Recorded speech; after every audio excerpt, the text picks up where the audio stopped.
और चलिए अब शुरू करते हैं सुपरफास्ट खबरों का सिलसिला। सरदार शहर उपचुनाव में कांग्रेस का अनिल शर्मा ने जीत दर्ज की। 26,000 से ज्यादा वोटों से बीजेपी का अशोक पिंचा को रहा है। वहीं आरएलपी कैंडिडेट तीसरे नंबर पर रहे। चुनाव जीतने के बाद अनिल शर्मा ने कहा कि विकास पर जनता ने वोट किया। इस जीत में सीएम गहलोत समेत बड़े नेताओं का अहम योगदान रहा। सरदार शहर उपचुनाव में हार के बाद बीजेपी उम्मीदवार अशोक पिंचा ने कहा कि जनता का फैसला स्वीकार्य है। इसके साथ ही हार के कारणों की समीक्षा की जाएगी। राजस्थान में भारत जोड़ो यात्रा का आज चौथा दिन रहा। आज यात्रा एक ही चरण में पूरी हुई। शुक्रवार को यात्रा रेस्ट पर रहेगी। वहीं 10 दिसंबर को यात्रा बूंदी में आगे बढ़ेगी। राहुल गांधी की भारत जोड़ो यात्रा आज कोटा में है। इसी दौरान भीड़ से एक शख्स बाहर आया और खुद को आग लगाने की कोशिश करने लगा, लेकिन सुरक्षा कर्मियों ने उसे बचा लिया और पास के निजी अस्पताल में उसे इलाज के लिए भर्ती करवाया। राहुल गांधी की भारत जोड़ो यात्रा के दौरान खुद को आग लगाने के प्रयास के मामले में अब परिजनों में भी आक्रोश बढ़ता जा रहा है। झुलसे युवक के परिजनों का कहना है कि पुलिस पीड़ित से मिलने नहीं दे रही और अज्ञात स्थान पर उनको रखवा दिया है। सड़क मार्ग से प्रियंका गांधी रणथंभौर पहुंच गई। रणथंभौर में प्रियंका गांधी का काफिला होटल शेरबाग पहुंचा। होटल पहुंचने पर होटल प्रबंधन ने उनका भव्य स्वागत किया। कांग्रेस नेता सोनिया गांधी हेलीकॉप्टर से रणथंभौर पहुंची। कड़ी सुरक्षा व्यवस्था के बीच रणथंभौर के शेरपुर हेलीपैड पर सोनिया गांधी का हेलीकॉप्टर उतरा, जहां पर प्रशासनिक अधिकारियों ने पुष्पगुच्छ भेंट कर उनकी अगवानी की। बताया जा रहा है कि सोनिया गांधी कल 9 दिसंबर को अपना जन्मदिवस रणथंभौर में ही मनाएंगी। कांग्रेस नेता सोनिया गांधी भारत जोड़ो यात्रा में भी शिरकत कर सकती हैं। होटल शेरबाग होटल के चारों ओर कड़ी सुरक्षा व्यवस्था रखी गई है। राहुल गांधी की भारत जोड़ो यात्रा को लेकर देर रात तक शहर की सड़कों को चमकाने का काम जारी था। वहीं जिन जिन रास्तों से राहुल गांधी की यात्रा गुजरेगी उन सड़कों को खूबसूरत रोशनी से सजाया गया है। किशोर सागर तालाब के किनारे क्षतिग्रस्त दीवारों को ठीक कर रंग रोगन कर दिया गया है। वहीं जेडीबी कॉलेज और आसपास के सर्किल पर खूबसूरत लाइटिंग से शहर की विकास की खूबसूरत तस्वीर नजर आ रही है। धौलपुर के बाड़ी शहर के तुलसीवन रोड पर बुधवार की रात्रि को चोरों ने धावा बोलते हुए पूर्व सरपंच के आवास में एक बड़ी चोरी की वारदात को अंजाम दिया है। चोरों ने मकान के अंदर कमरों में प्रवेश कर सेल्स, दराज, अलमारी सहित पलंग में से सोने चांदी के लाखों रुपए की कीमत के गहनों को पार कर लिया और कीमती सामान चोरी कर ले गए। कोटपुतली के प्रागपुरा थाना इलाके में फॉर्च्यूनर गाड़ी सवार बदमाशों ने बंदूक की नोक पर एक स्विफ्ट कार लूट की घटना को अंजाम दिया। बदमाश कार लूट कर फरार हो गए। पीड़ित की सूचना पर पुलिस ने इलाके में नाकाबंदी करवाई और बदमाशों की तलाश शुरू कर दी है। बागीदौरा के टिमुरवा गांव में पत्नी का अवैध संबंध होने की शंका में पति ने फांसी लगाकर जान देने की कोशिश की, जिसे उपचार के लिए स्थानीय अस्पताल बागीदौरा ले जाया गया। वहां प्राथमिक उपचार करने के बाद एमजी अस्पताल में रेफर कर दिया गया। राजसमंद की मादड़ी पंचायत के डूम खेड़ा गांव के कुएं में युवक का शव मिलने से सनसनी फैल गई। सूचना पर मौके पर पहुंची कुंवारिया थाना पुलिस ने ग्रामीणों की मदद से शव बाहर निकलवाया और पीएम करवाकर शव परिजनों को सौंप दिया। कुएं के बाहर मृतक की बाइक, जूते और टोपी पड़ी मिली। ग्रामीणों की सूचना पर पुलिस मौके पर पहुंची। पुलिस ने बताया कि कुआं 40 फीट गहरा था, जिसमें 20 गज कुएं में पानी भरा हुआ था। पुलिस ने कुएं का पानी तोड़वाकर शव को बाहर निकलवाया। फिलहाल पुलिस मामले की जांच में जुट गई है। करौली कोतवाली पुलिस ने महिला को बहला फुसला और नशीली गोली खिलाकर जेवरात और रुपए लूट कर ले जाने के आरोपी एक महिला और एक पुरुष को गिरफ्तार किया। पुलिस ने आरोपियों से लूटा गया सामान भी बरामद कर लिया है। पुलिस ने बताया कि आरोपी महिला और पुरुष ने पीड़िता को 10 नशीली गोली खिला दी। आरोपियों ने महिला के कान में पहने हुए कुंडल, गले में पहना हुआ पेंडल, नाक में पहना हुआ सोने का कांटा, पांव में पहनी हुई चांदी के आभूषण और 4,500 रुपए की नकदी को ले गए। झुंझुनू के चिड़ावा के पास बिगोदरा गांव में गांव के लोगों ने एक कबाड़ से भरे टेंपो के साथ 2 संदिग्धों को दबोच लिया। साथ ही उनसे पूछताछ भी की। पूछताछ के दौरान शक होने पर लोगों ने उन्हें पकड़ लिया, पुलिस के हवाले कर दिया।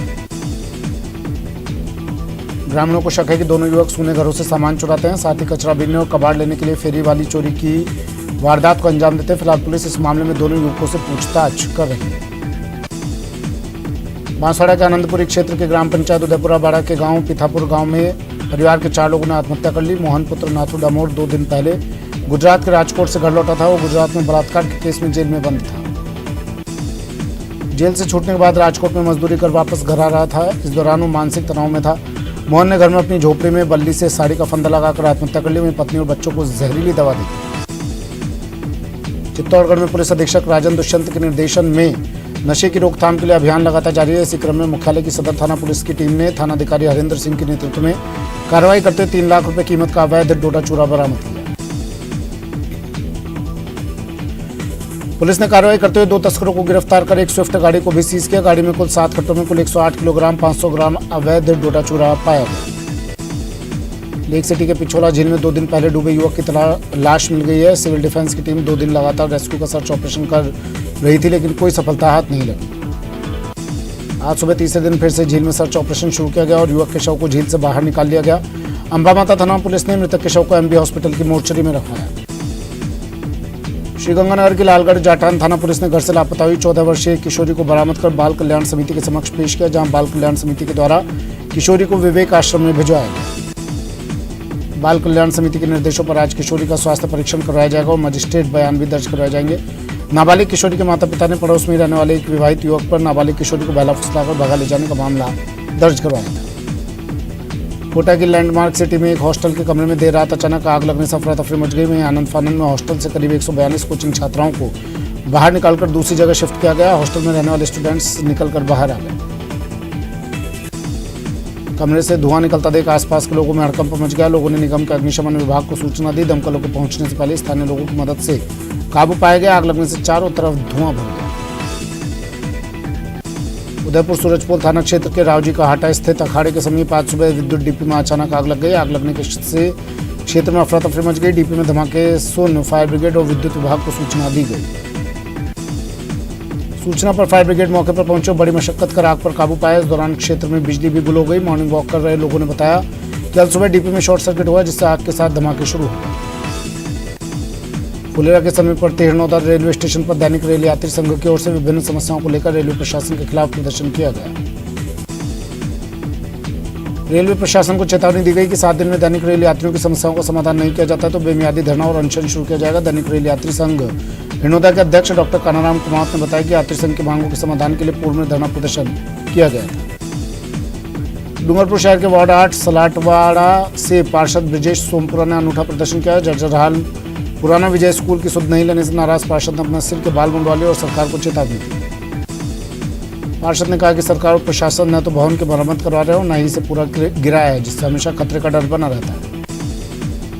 श्रीगंगानगर सहित प्रदेश के सभी सरकारी और निजी विद्यालयों में आज से अर्धवार्षिक परीक्षाएं शुरू हो चुकी हैं। तो वही दूसरी ओर श्रीगंगानगर के श्रीकरणपुर उपखंड क्षेत्र के गांव 39H में जब बच्चे स्कूल में अर्धवार्षिक परीक्षा दे रहे हैं तो ग्रामीणों ने स्कूल की तालाबंदी कर धरना दे दिया है। स्कूल की तालाबंदी के दौरान बच्चे और शिक्षक स्कूल के अंदर ही हैं और बाहर ग्रामीणों के द्वारा धरना लगाकर अपनी मांगों को लेकर प्रदर्शन किया जा रहा है। श्रीगंगानगर के सूरतगढ़ बीकानेर नेशनल हाईवे संख्या 62 पर इंदिरा गांधी नहर पर दर्शकों पूर्व बना पुल लंबे समय से जर्जर हो चुका है। राजस्थान के सबसे व्यस्ततम नेशनल हाईवे और श्रीगंगानगर जिला मुख्यालय को बीकानेर संभाग से जोड़ने वाला सड़क मार्ग हादसों को न्योता दे रहा है। अजमेर विद्युत वितरण निगम की राजस्व वसूली में 11 जिलों को पीछे छोड़कर डूंगरपुर जिला पूरे डिस्कॉम में अव्वल आया। डूंगरपुर जिले के बिजली विभाग के नवंबर माह तक वसूला 100.04% राजस्व की वसूली की। डूंगरपुर जिले के बिछीवाड़ा सब डिवीजन ने सबसे सर्वश्रेष्ठ प्रदर्शन किया। डूंगरपुर जिले के बिजली विभाग के SCRR खटीक ने बताया कि अजमेर विद्युत वितरण निगम की ओर से इस वित्तीय वर्ष में नवंबर माह तक 98.45% राजस्व की वसूली कर ली है। श्रीगंगानगर के सूरतगढ़ में न्यूज 18 की खबर का बड़ा असर देखने को मिला। National highway authority of India के द्वारा सूरतगढ़ से गुजर रहे नेशनल हाईवे 62 पर नवनिर्मित घग्गर पुल को यातायात के लिए खोल दिया गया, जिससे बार बार जाम लगने जैसी समस्या से निजात मिल गई।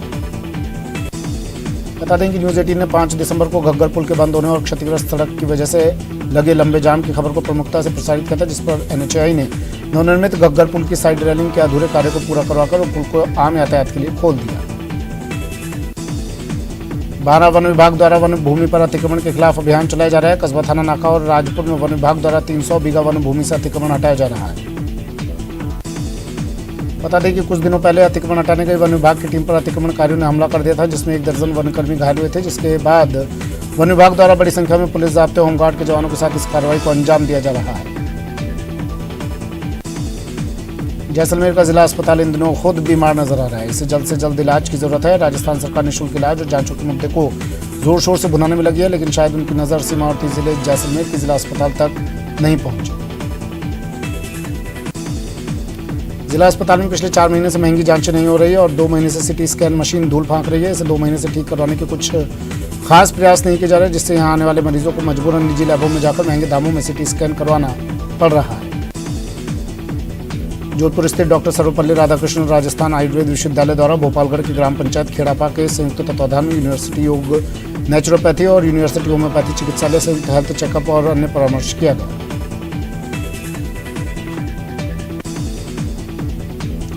आज श्रीगंगानगर जिला मुख्यालय पर कोहरा नहीं देखा गया, लेकिन ग्रामीण क्षेत्रों में आज सुबह कोहरा छाया रहा। श्रीगंगानगर में बीती रात 9.2 डिग्री सेल्सियस तापमान दर्ज किया गया।